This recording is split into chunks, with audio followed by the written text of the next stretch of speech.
మనం ఒక కెమెరా ముందు మాట్లాడినప్పుడు వాయిస్ ఓవర్ ఎట్లా ఇవ్వాలంటే, ఎదుటివారి లిప్ మూవ్‌మెంట్ గానీ, వాయిస్ గానీ మన వాయిస్‌కి మ్యాచ్ కాదు. అలాగే మన లిప్ మూవ్‌మెంట్‌కి మ్యాచ్ కాదు. మనకు అతీతంగా ఉంటది. ఓకే. అంటే మన మనసుకు, మన భావానికి, మన శరీరానికి, మన ఆలోచనకు ఇలా దేనికి మ్యాచ్ కాకుండా అతీతంగా ఉంటది. మరి దాన్ని మనము మన గొంతుతో మనకు పర్సనల్‌గా చేయొద్దనమాట. ఓకే. మనకు అనుకూలంగా చేయొద్దు. మన గొంతు, మన భావం, మన ఆలోచన, మన శరీరం, మన లిప్ మూవ్‌మెంటు, మన సౌండు అనేది రావద్దనమాట. రాకుండా మనకు అతీతంగా వాళ్ళ తీరు వాళ్ళలాగా చేయాలి పూర్తిగా. అలాగే ఫేస్ కూడా అంతే. ఫేస్, లిప్ మూవ్‌మెంటు, భావాలు, ఆలోచనలు అన్నీ వాళ్ళలాగా చేయాలంట. మనలాగా చేయొద్దు. మరి అది మనకు తెలవదు కదా! మనకు అతీతంగా ఉంటది. మనకు అతీతమైంది. మన అనుభవానికి అతీతమైంది. మన అనుభవం కానిది. ఆ అనుభవాన్ని చేయాలన్నమాట. అలా చేస్తే సౌండు, వీడియో అనేది సింగిల్‌గా తీసి, ఆ తర్వాత వాయిస్ ఓవర్ సింగిల్‌గా చేసి ఈ 2 కలిపితే మ్యాచ్ అయితదనమాట. సేమ్ కెమెరా ముందు మాట్లాడినట్టే వస్తది. అలా చేయాలంట ఫేస్ క్యామ్. మనం ఒక రాయిని విసిరితే ఏం చేస్తాం? మన లక్ష్యానికి గురిపెట్టి కొడతాం, తగులుతుంది. కానీ అవతలోడు వాడి లక్ష్యానికి గురిపెట్టి కొట్టుకుంటాడు కదా! అది మనం వాడి లక్ష్యాన్ని మనము పెట్టకుండా, మనము తగిలించకుండా వాడు కొడితే వాడి లక్ష్యానికి తగిలినట్టుగా మనం కొట్టాలి. కానీ ఇలా మన లక్ష్యం ఉండకూడదు, మనం కొట్టకూడదు. వాడు కొట్టినట్టుగా వాడి లక్ష్యానికే తాకాలి పూర్తిగా 100%. మనం కొట్టకూడదు, మన లక్ష్యానికి తాకినట్టు తాకూడదు 100%. ఇలా వేయాలనమాట ఒక రాయిని. ఎట్లుంటుంది అలా అన్నట్టు. లిప్ మూవ్‌మెంట్ కూడా అలా ఇవ్వాలి. అలాగే వాయిస్ ఓవర్ అలా ఇవ్వాలనమాట. అలాగే వేరువేరుగా లిప్ మూవ్‌మెంట్ ఇచ్చి, వాయిస్ ఓవర్‌గా ఇలాగ వేరువేరుగా ఇచ్చి ఈ 2 కలిపితే సేమ్ కెమెరా ముందు మాట్లాడినట్టుగా ఉంటదన్నట్టు వీడియో. పాట కూడా ఇలాగ పాడాలి. వేరే ఆర్టికల్స్ చూసి కూడా ఇలాగే చెప్పాలి. అంటే మన ఆలోచన, మన లిప్స్, మన వాయిస్ కాకుండా, మన భావాలు కాకుండా అవతలోళ్ళ వాయిస్, అవతలోళ్ళ ఆలోచన, అవతలోళ్ళ అనుభవము, అవతలోళ్ళ లిప్ మూవ్‌మెంట్, అవతలోళ్ళ వాయిస్ మూవ్‌మెంట్ అనేది వాళ్ళ తీరు ఇవ్వాలి. మనది అస్సలే ఇవ్వద్దు. వీళ్ళలో ఏది ఇవ్వద్దు. వాళ్ళ తీరు వాళ్ళదిగా మనం ఇవ్వాలి. కానీ మనది అస్సలే ఉండద్దు. అట్లా మాట్లాడాలి కెమెరా ముందు. ఉదాహరణకి జంతువు కుక్క, ఆవు, నక్క ఉంటదా? వాటి అరుపులు, వాటి లిప్ మూవ్‌మెంటు, వాటి సౌండ్ మూవ్‌మెంటు, వాయిస్ ఓవరు వాటి ఎట్లుంటాయి? మనకు సింక్ కావు. అంటే మనతో మ్యాచ్ కావు. ఎందుకంటే వాటి శరీర నిర్మాణం వేరు, వాటి నోరు నిర్మాణం వేరు, వాటి మానసిక ఆలోచన నిర్మాణం వేరు, వాటి అనుభవ నిర్మాణం వేరు. పూర్తిగా మనకు అతీతంగా ఉంటది. భిన్నంగా ఉంటది. మనం ఊహించలేనంత భిన్నంగా ఉంటది. మనం అనుకరించలేము. అసలు ఊహ కూడా ఊహించలేం. అలాంటిదన్నమాట. భిన్నంగా ఉంటది. పక్కోడి ఆలోచన, అనుభవం, అనుభూతి, లిప్ మూవ్‌మెంటు, వాయిస్ ఓవర్ కూడా మనకు అంత భిన్నంగా ఉంటది. కాబట్టి మన అనుభవంతో పక్కోడిది మ్యాచ్ చేసి అలా మాట్లాడొద్దు. ఆలోచన గానీ, భావం గానీ, లిప్ మూవ్‌మెంట్ గానీ, వాయిస్ ఓవర్ గానీ ఇవ్వద్దు. మరి ఎట్లా చేయాలి? మనకు భిన్నంమైంది గనుక భిన్నంగా ఇవ్వాలి. ఓకే. అలాగా వాళ్ళలాగా భిన్నంగా ఇస్తే అప్పుడు వేరువేరుగా వీడియో తీసి, వేరువేరుగా వాయిస్ ఓవర్ ఇలాగే ఇచ్చి ఈ 2 కలిపితే సేమ్ కెమెరా ముందు మాట్లాడినట్టు అయితదనమాట. ఓకే. అలా ఇవ్వాల్సి ఉంటుంది. వేరే వాళ్ళ వీడియో మనము విని గానీ, వేరే ఆర్టికల్స్ చదివి గానీ ఇలాగే చెప్పాలంట. ఇలాగే ఆలోచించి, ఇలాగే మాట్లాడి లిప్ మూవ్‌మెంటు, బాడీ మూవ్‌మెంటు, అనుభవము, అనుభూతులు ఇలాగే ఇవ్వాలి. అంటే మనం లా కాకుండా ఇప్పుడు జంతువు మనకు అతీతంగా ఉంటది కదా! అలా పక్కన ఆలోచన, అనుభవం, లిప్ మూవ్‌మెంటు, ఆలోచన, వాయిస్ ఓవర్ మనకు అతీతంగా ఉంటది. కాబట్టి ఆ అతీతంగా ఇవ్వాలి. మన అనుభవంతో ఇవ్వకూడదనమాట. అలా ఇస్తే బాగా మాట్లాడతాం కెమెరా ముందు. అంటే వాయిస్‌తో మనకు అతీతమైన అనుభవాన్ని, అంటే మన అనుభవం కానిది మనం ఏది చెప్పలేము, మాట్లాడలేము. అనుభవాన్ని అనుభవించలేము గనుక చెప్పలేము.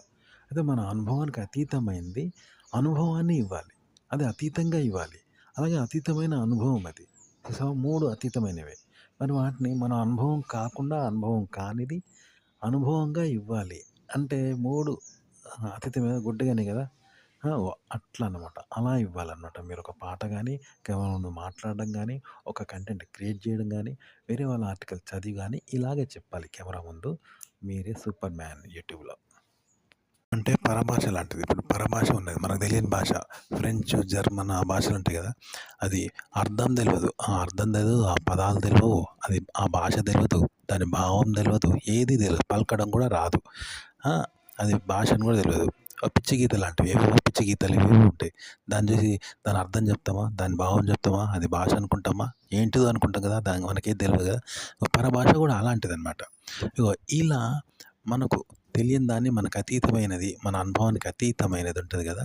దాన్ని మన అనుభవానికి అతీతంగా పలకాలి, అర్థం చెప్పాలి, భావం చెప్పాలి, భాషించాలి. అంటే ఎంత కష్టం కదా! మన జ్ఞానానికి అతీతంగా.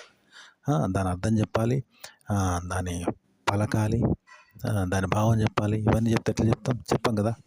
మన అనుభవానికి అతీతంగా ఎట్లా చెప్తాం? మన భాష అయితే మన భావం, మన ఆలోచన, మన అనుభవం, మన అర్థం చెప్పగలుగుతాం కానీ, మన అనుభవానికి అతీతంగా మన అనుభవానికి అతీతమైన భాష అది. అంటే దాని అర్థం తెలవదు, భావం తెలవదు, పలకడం తెలవదు, ఏది తెలవదు, భాష తెలవదు. పిచ్చి గీతలు, పిచ్చి పిచ్చి గీతలు గీసి దాటిని అర్థం చెప్పమంటే చెప్తామా? అంత అతీతమైంది కదా! ఆ గీతలు ఏంటో తెలియదు, అది గీయడం కూడా రాదు, పిచ్చి పిచ్చి గీతలే. అట్లనట. అలా పాట పాడాలి, అలా మాట్లాడాలి కెమెరా ముందు ఒక విషయాన్ని గురించి. ఓకే. మీరు చదివిన ఆర్టికల్ నుంచి. అలాగే రాయడం కూడా ఇలాగే రాయాలి. కెమెరా ముందు ఇలాగే మాట్లాడాలి ఒక విషయం గురించి. ఇలా రాయాలి. కంటెంట్ రాయడం కూడా ఇలాగే ఉండాలి. అంటే ఒక చనిపోయిన శవం ఉంది. ఆ శవము అందులో ప్రాణం ఉండదు కాబట్టి అది పడిపోయి ఉంటుంది. అంటే ఒక బొమ్మ లాంటిది. ఆ బొమ్మ లేస్తుందా? ఒక బొమ్మ లేస్తుందా? నడుస్తుందా? మాట్లాడుతుందా? కొడితే మళ్ళా కొడుతుందా? తిరగబడుతుందా? ఏడుస్తుందా? బాధ ఉంటుందా? పని చేస్తుందా? నడుస్తుందా? చెయ్యదు. కానీ ప్రాణం ఉన్న మనిషి ఏం చేస్తాడు? లేస్తాడు, తిడతాడు, కొడితే మళ్ళా కొడతాడు, ఏడుస్తాడు, బాధపడతాడు, నొప్పి పెడుతుంది, తిరగబడతాడు, ఫైట్ చేస్తాడు, నడుస్తాడు. ప్రాణం ఉన్న వ్యక్తి ఆలోచిస్తాడు, వానికి అనుభవం ఉంటుంది ప్రాణం ఉన్న వ్యక్తికి. కానీ ప్రాణం లేని బొమ్మకు కానీ, ప్రాణం లేని శవంకి కానీ అనుభవాలు ఉంటాయా? నడుస్తాడా? నడుస్తాడా? ఫైట్ చేస్తాడా? తిరగబడతాడా? తిడితే తిరగబడతాడా? మళ్ళీ కొడతాడా? కొట్టాడు కదా! ప్రాణం లేని వ్యక్తి కూడా ప్రాణం ఉన్న వ్యక్తిలాగా చేయాలి. అంటే ప్రాణం లేని బొమ్మ కానీ, ప్రాణం లేని మనిషి కానీ ప్రాణం ఉన్న వ్యక్తిలాగానే నడవడము, చేయడము ఇవన్నీ చేస్తే ఎలా ఉంటుంది? మానవాతీతం కదా! మానవాతీతంగా అతీతం జరుగుతుంది అక్కడ. మానవాతీతమే అంటే మానవాతీతంగా అతీతం జరుగుతుంది. 2 అతీతాలు కదా! పాట కానీ, కెమెరా ముందు మాట్లాడడం కానీ, ఒక కంటెంట్ క్రియేట్ చేయడం కానీ, ఒక విషయాన్ని ఆర్టికల్‌లో చదివి కెమెరా ముందు మాట్లాడడం కానీ ఇలాగే చేయాలి. పాట కూడా ఇలాగే పాడాలన్నమాట. ప్లాస్టిక్ పూలు సువాసనను ఇవ్వవు. అంటే సువాసన అనేది ప్లాస్టిక్ సువాసన, నిజమైన సువాసన కాదనమాట. అలాగే ప్లాస్టిక్ పూలు కూడా నిజమైన పూలు కావు, ప్లాస్టిక్ పూలు. వాటితో వచ్చే సువాసన కూడా నిజమైనది కాదు, అది ప్లాస్టిక్ సువాసన. అలాగే ప్లాస్టిక్ పూలలో ప్రాణం ఉండదు. ప్రాణం ఉన్నదంటే ఆ ప్రాణం కూడా ఫేక్ ప్రాణం, ప్లాస్టిక్ ప్రాణం అన్నమాట. కంటెంట్ కానీ, పాట కానీ, మాట్లాడడం కానీ, సినిమాలలో పాటలు కానీ, కెమెరా ముందు మాట్లాడడం కానీ, ఒక ఆర్టికల్ రాయడం కానీ, ఒక పాట పాడినప్పుడు అందులో భావాలు, అందులో గొంతు, శబ్దం, అర్థం, భావం, అనుభవం, అర్థనాదం, సంతోషం ఏదైనా సరే ప్లాస్టిక్ది అన్నమాట ఇలాంటిది. ఓకే. నిజమైనది కాదు. ఇలా పాడాలి పాట కూడా. నిజంగా అస్సలు పాడకూడదు. నిజమైనది అస్సలు రావద్దు. కెమెరా ముందు మాట్లాడినా, మీరు ఆర్టికల్ రాసినా, కెమెరా ముందు మాట్లాడినా, ఒక పాట పాడినా నిజమైనది రావద్దండి. ఒరిజినల్ కాకుండా ఒరిజినల్కి అతీతంగా ప్లాస్టిక్ది రావాలన్నమాట. కంటెంట్ క్రియేట్ చేయడం అంటే ఇప్పుడు ఒక పిచ్చోడు ఉన్నాడు, పిచ్చి పిచ్చిగా అరుస్తూ ఉంటాడు, కేయాంక అని పిచ్చి పిచ్చి అరుస్తూ ఉంటాడు, పిచ్చి పిచ్చి చేస్తూ ఉంటాడు, అల్లరి అల్లరి చేస్తుంటాడు. వాడు ఎందుకు చేస్తాడు? ఎందుకు మాట్లాడుకున్నాడు? ఎందుకు ఎగురుతున్నాడు అని తెలియదా? మనకు అర్థం కాదు. అంటే పిచ్చోడు అని వదిలేస్తాం. ఆ పిచ్చి అనేది మనకు అర్థం కాదు కదా, మనకు తెలియంది. ఆ భాష తెలియదు, ఆ పిచ్చి తెలియంది, ఆ మాటలు, ఆ చేష్టలు మనకు తెలియదు కదా, పిచ్చి పిచ్చిగా చేస్తాడు అని అనుకుంటాం, దాన్నే పిచ్చి అంటాం. ఒక కంటెంట్ కూడా అంతే అనమాట. ఇలాంటి లక్షణాలే ఉంటాయి కానీ పాజిటివ్గా ఉంటుంది. ఇప్పుడు రాగం ఉన్నది, సినిమాలో రాగం, బాలసుబ్రహ్మణ్యం రాగం మనం పాడతామా? అతనిలాగా పాడలేము. ఒక రైటర్ రాస్తాడు, అతనిలాగా రాస్తామా? రాయలేము. అతను చెప్పే మీనింగ్ మనం రాయలేము. కానీ అద్భుతమైన మీనింగు, అద్భుతమైన రాగం, వినసొంపైన శబ్దాలు, మంచి ట్యూన్స్, మంచి అర్థాలు, పాట పలకడం చేస్తాడు. అవి మనకు నచ్చుతాయి కానీ వాళ్ళలాగా మనం చేయలేం. ఎందుకంటే ఈ పిచ్చోడు అనేది వాడు మనకు ఎట్లయితే అతీతంగా ఉంటాడో మనకు తెలియదు, అతి పిచ్చి అనుకుంటామో అలాంటి లక్షణాలే ఉంటాయి అన్నట్టు. కాబట్టి మనం పలకలేము, మనం చేయలేము. ఆ భావాలు, ఆలోచనలు, మాటలు అర్థం కానివన్నమాట. వాటిని చెప్తారంటే ఇలా చెప్తే అది మ్యాజిక్ అన్నట్టు. ఇప్పుడు ఇంగ్లీష్ వాళ్ళు భాషను మనం తెలుగు పలుకుతామా? పలకం. మన తెలుగును వాళ్ళు పలకరు. ట్యూన్స్ అలా ఉంటాయి అన్నమాట. కాబట్టి బాలసుబ్రహ్మణ్యం మనం పాడలేము అనమాట. క్రియేట్ చేయడం, కంటెంట్ కెమెరా ముందు మాట్లాడడము, ఆలోచించడము, చెప్పడము, సబ్జెక్టు రాయడము, భావాలు, ఆలోచనలు ఇవన్నీ కూడా ఒక సైకో లాంటివి అంటే పిచ్చోడు లాంటివి అనమాట. కాబట్టి అందులో మీనింగ్ ఉంటుంది, అర్థం ఉంటుంది, ప్రమాదం ఉండదు, యూజ్ ఉంటుంది. పిచ్చోందో యూజ్లెస్ ఉంటుంది, ఇది యూజ్ ఉంటుంది, అంతే తేడా. మిగతాదంటే ఆ సైకో లాంటిది అనమాట. ఓకే. సైకోలజీ మనకు అర్థం కాదు కదా, ఇది అలాంటిది అనమాట. కాబట్టి మనకు అతీతంగా ఉంటుంది కాబట్టి అది మ్యాజికల్గా ఉంటుంది కాబట్టి వింటాము. అలాగే అందులో మంచి మ్యూజిక్ ఉంటుంది, వినసొంపుగా ఉంటుంది, పాజిటివ్ ఉంటుంది అనమాట. గంతే తేడా. కంటెంట్ ఇలా చేయాలన్నమాట. కెమెరా ముందు మాట్లాడమైనా ఒక విషయాన్ని గురించి ఇలాగే మాట్లాడాలి. ఉదాహరణకి వెబ్ క్యామ్ ఉంది, అందులో దొంగలు దొంగతనం చేస్తున్నట్టు అందులో పడుతుంది కదా, దొంగతనం చేసినట్టు పారిపోయినట్టు పడుతుంది. కానీ వాళ్ళకి తెలుసా? అవన్నీ తెలియవు. వాళ్ళకి తెలియకుండానే అవన్నీ పడతారు కదా, అట్లా అంటారు. అదే తెలిసి మనం వెబ్ క్యామ్లో పడ్డట్టు చేయగలమా? చేయలేము కదా. అది వాళ్ళకి తెలియకుండానే అది పోతుంది, క్యాచ్ అలా పడ్డది కాబట్టి అలా మనకు కనిపిస్తుంది తప్ప మనం కావాలని అట్లా నటిస్తే అట్లా చేస్తే చేయలేం కదా. కానీ కావాలని అలా చేస్తే ఎట్టుంటుంది, ఒక నైపుణ్యంతో అది పాట అనమాట. పాట అనేది అలాంటిది అనమాట. ఓకే. పాట పాడడం అనేది ఒక వెబ్‌కామ్‌లో వాళ్ళు తెలియకుండా ఎట్లా పాడతారో, అలా తెలిసి తెలిసి కూడా పాటను తెలియకుండా వాళ్ళు ఎలా పాడతారో 100% అలా చేస్తారంట. అదే పాట రాయడము, పాటను క్రియేట్ చేయడము, కెమెరా ముందు ఒక విషయాన్ని మాట్లాడడము, ఒక విషయాన్ని క్రియేట్ చేయడము సేమ్ ఇదే అన్నమాట. ఇట్లనే చేస్తారన్నమాట. కథ రాయడం కూడా ఇట్లనే ఉంటది. సినిమా కథ. కథను సినిమాలో షూట్ చేసి చూపించడం కూడా ఆడియన్స్‌కి అలా చిత్రీకరించి చూపెడతారు సినిమాలలో కూడా కథను. ఇప్పుడు మన సమాజంలో ఇల్లీగల్ అఫైర్స్ ఉంటాయి. అక్రమ సంబంధాలు, వివాహేతర సంబంధాలు. వాటిని తప్పంటారు, అది లంజ అంటారు, తప్పంటారు. ఆడవాళ్ళు కూడా తిడతారు, మగవాళ్ళు తిడతారు. కానీ ఎందుకు తిడతారంటే అదొక జెలసీ అనమాట అందరికీ. అంతే తప్ప అది నిజంగా తప్పు కాదు. ఎందుకు తిడతారంటే అందులో ఇప్పుడు ఇల్లీగల్ అంటే లీగల్ అఫైర్స్ అంటే పతివ్రత అంటారు. కానీ పతివ్రతకు ఒకటే మగుడు అమాయకురాలు అంటారు దాన్ని. అది ఇల్లీగల్ అఫైర్స్ అంటే అది తెలివికల్లది అంటారు. తెగిచ్చింది, తెలివికల్లది చాలు అంటారు. అంటే అది హీరో అన్నట్టు. అలాగే సుఖంగా పొందుతుంది. సరేనా? అది కులం జంట సుఖం దక్కాలంటే ఎంతో మందితో తిరుగుతుంది. తెలివిగా ఎంతోమందితో అక్రమ సంబంధాలు పెట్టుకొని చాలుగా తిరుగుతుంది, చాలుగా పడేసుకుంటుంది, మళ్ళీ మంచిదానిలాగా నటిస్తుంది. చూసావా అది హీరో అన్నట్టు. అందరిని ఎదుర్కొంటుంది, మళ్ళీ తప్పులో పెట్టినా కానీ అందరిని ఎదుర్కొని ధైర్యంగా అక్రమ సంబంధాలు పెట్టుకుంటుంది. అది హీరో. అలాగే మీకు డబుల్ మీనింగ్‌కు, సింగిల్ మీనింగ్‌కు తేడా ఏంది? సింగిల్ మీనింగ్ అంటే నీతిగా ఉంటుంది. అందరూ ఓపెన్‌గా పబ్లిక్‌లో మాట్లాడుకుంటాం, సహజంగా మాట్లాడుకుంటాం. కానీ డబుల్ మీనింగ్ అంటే సహజంగా మాట్లాడేది కాదు అది. ఇండైరెక్ట్‌గా మాట్లాడతారు. అందులో మీనింగ్ కూడా ఇండైరెక్ట్‌గా ఉంటుంది. సహజంగా మాట్లాడుకునే మీనింగ్ ఉండదు. అలాగే దాన్ని సహజంగా చెప్పరు. అసహజంగానే వాడతారు. కానీ డబుల్ మీనింగ్ తెలుసు కదా! ఐదింట్లో చిన్నోడు పెళ్ళికి పెద్దోడు ఇలాంటివన్నీ నేచురల్‌గా మాట్లాడతారా?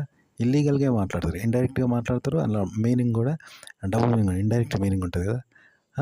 అట్లా అన్నమాట. అంటే డబుల్ మీనింగు అలాగే ఇల్లీగల్ అఫైర్స్ ఎలా ఉంటాయో తెలుసు కదా! అలాంటిదే పాజిటివ్‌లో కూడా ఇప్పుడు మనం డబుల్ మీనింగ్, ఇల్లీగల్ అనేది నెగెటివ్‌గా చెప్పుకుంటున్నాం, చెడు అంటున్నాం. అయితే ఇది పాజిటివ్‌లో కూడా ఇదే ఉంటదన్నమాట. కాకపోతే నెగెటివ్ ఉండదు. ఈ రెండిట్లలో నెగెటివ్ ఉన్నది. కానీ ఇలా నెగెటివ్ ఉండదు. పాజిటివ్ ఉంటది. కానీ లక్షణాలు మాత్రం నెగెటివ్ లాగానే ఉంటాయి. కానీ పాజిటివ్ అన్నమాట. కంటెంట్ ఇలా తయారు చేయాలి, ఇలాగే మాట్లాడాలి, ఇలాగే క్రియేట్ చేయాలి, కెమెరా ముందు ఇలాగే మాట్లాడాలి, ఇలాగే చెప్పాలి. సినిమాలు కూడా ఇలాగే తీస్తారు. మనం ఒక పాటను పాడతాం. కానీ ఆ పాటను రివైండ్ చేస్తే ఎట్లొస్తుంది పాట? అలాగే మనం ఒక వీడియో చూస్తాం సినిమాను. దాన్ని రివైండ్ చేస్తే ఆ వీడియో ఎట్లొస్తుంది? అలా నటించగలమా? చేయగలమా? ఇప్పుడు పాట రివైండ్ చేసినప్పుడు ఎట్లొస్తుంది? అలా మనం పాట పాడగలమా? అట్లనే పాట కూడా ఎజెక్ట్ చేసినప్పుడు అంటే నేచురల్‌గా వచ్చినప్పుడు, సినిమా నేచురల్‌గా వచ్చినప్పుడు కూడా నటన గానీ, చిత్రీకరణ గానీ, చెప్పడం గానీ, మాటలు మాట్లాడడం గానీ ఇలాగే ఉంటాయి. పాట పాడడం కూడా ఇలాగే ఉంటుంది. ఓకే. మనం ఒక విషయాన్ని మాట్లాడడం, ఒక విషయాన్ని క్రియేట్ చేయడం, ఒక విషయాన్ని ఆలోచించడం, మాట్లాడడము, మనం చదివింది చెప్పడం ఈ కెమెరా ముందు కూడా ఇలాగే ఉంటదంట సేమ్. ఓకే. ఇదే టెక్నిక్. ఒక కంటెంట్ ఎలా క్రియేట్ చేయాలి, ఎలా మాట్లాడాలి దాన్ని కెమెరా ముందు, అలాగే ఒక పాట ఎలా పాడాలి ఇవన్నీ ఒకటే అన్నట్టు. ఎట్లా అంటే మనం ఒక రౌతుని ఇసిరేస్తాం, అది ముందుకు పోతుంది కదా. అదే మనల్ని ఒక నెట్టేస్తే కింద పడతాం కదా, అలా ఉరకం. మనం ఉరికేటప్పుడు ఎట్లా ఉరుకుతామంటే ముందు ఎదురుగాలి వస్తా అంటే దాన్ని తోసుకుంటూ పోతే ఎట్లుంటుంది, మనం పడం కదా, పడము వెనకబడము, అటు ముందుకు పడకుండా బ్యాలెన్స్ మెయింటైన్ చేస్తాం కదా, అలా పరిగెడతాం. కానీ ఒక రాయిని ఎట్లా ఇసిరేస్తాం, ఒక రాయిని ఇసిరేస్తే ఎట్లుంటుంది, ముందు ఆధారం లేకుండా మనం ముందు పడతాం కదా, ఎవరైనా వెనక మనల్ని నెట్టేస్తే అలా ముందుకు పోతూ ఉంటుంది. అలా మనం పరిగెత్తలేం. అలా పరిగెడితే మనం పట్టు తప్పిపోయి ముందట పడతాం, అక్కడ గుద్దుకుంటాం, పడతాం కదా. పాట అలా పాడతారంటూ ఒక విషయాన్ని కూడా ఎలా చెప్పాలి, ఒక విషయాన్ని ఇలా క్రియేట్ చేయాలి. సినిమా కూడా ఇలాగే నటిస్తారు, ఇలాగే క్రియేట్ చేస్తారు. కంటెంట్ కూడా సినిమాలో యాక్షన్, నటన, కథ, పాత్రలు ఇలాగే రాస్తారు. అలాగే మనం కెమెరా ముందు ఒక విషయాన్ని కూడా ఇలాగే మాట్లాడాలి, ఒక పాట కూడా ఇలాగ పాడాలి. ఒక కంటెంట్ ఎలా మాట్లాడాలి కెమెరా ముందు, ఒక కంటెంట్ ఎలా రాయాలి, అలాగే ఒక పాట ఎలా పాడాలి అంటే ఇప్పుడు భూమి మీద ఉన్నది కిలో బరువు ఎట్లుంటుందో మనకు తెలుసు. కానీ అదే చంద్రమండలం మీద పోతే 10 కిలోల బరువు కూడా దూది పింజంత ఉంటుంది. అంటే ఇక్కడ గ్యాస్ బెలూన్ ఎట్లా లేస్తుందో చంద్రమండలంలో 10 కిలోల బరువు కూడా అట్లా లేస్తుంది అనమాట, ఆకర్షణ శక్తి లేక. అదే భూమికి ఆకర్షణ శక్తి ఉండే ఎక్కువ బరువు ఉండి కిలో బరువు కూడా కింద ఉంటుంది కదా. ఇక్కడ కిలో బరువు కూడా గ్యాస్ బెలూన్ లేచినట్లయితే ఎట్లుంటుంది? పోనీ మనం గ్యాస్ బెలూన్ లేచినట్లయితే లేస్తామా? లేవం కదా. కానీ అట్లా లేవాలి. పాట అలా పాడాలన్నమాట. మాట అయినా అంతే, కెమెరా ఉంది ఇలాగే మాట్లాడాలి. ఒక కంటెంట్ గురించి ఆలోచించడం, రాయడం కూడా ఇలాగే చేయాలి.